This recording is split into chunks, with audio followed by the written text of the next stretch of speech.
तो एक गरीब केवट था, तो उसने कुछ रुपए अपनी बेटी के ब्याह के लिए लिए थे। तो साल 2 साल में मेहनत करके पैसा एकत्रित किया और जमींदार को दे दिया, जाके अपनी खेती से कमा के।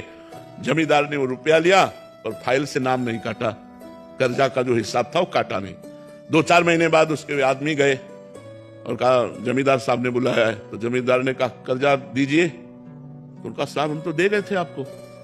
अरे बोले व्यर्थ की बात करते हो, हमारी कॉपी में वैसे लिखा अभी कटा नहीं। बोले आप अब ना काटो तो आपकी बात, वैसे तो हम दे गए थे। अब वो जमींदार अपने हठ में, तो जमींदार ने रिपोर्ट कर दी और वो मुकदमा पहुंचा। जमींदार ने रजिस्टर पेश किया पूरा जुर्म। अब वो गरीब आदमी, उसने कहा साहब हमने दे दिया है। तो बोले गवाही? तो उनका रघुनाथ जी अर्थात भगवान राम। तो उनका रघुनाथ जी। बोले अगली पेशी में रघुनाथ को लिवा के लाना।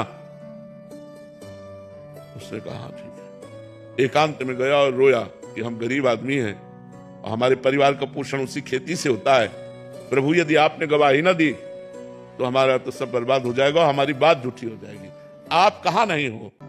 पहुंचा, उनका अपनी गवाही पेश करो। तो उनका बुलाओ, उसका नाम रघुनाथ है। रघुनाथ हाजिर हो।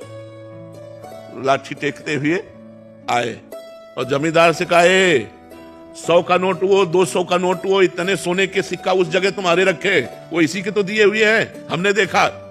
उसके होश उड़ गए कि ये तो बिल्कुल। और अब जमींदार की भगवान के सामने हिम्मत नहीं, जब आंख में आंख डाल के बात की ना तो उसकी हिम्मत। बोले हाँ।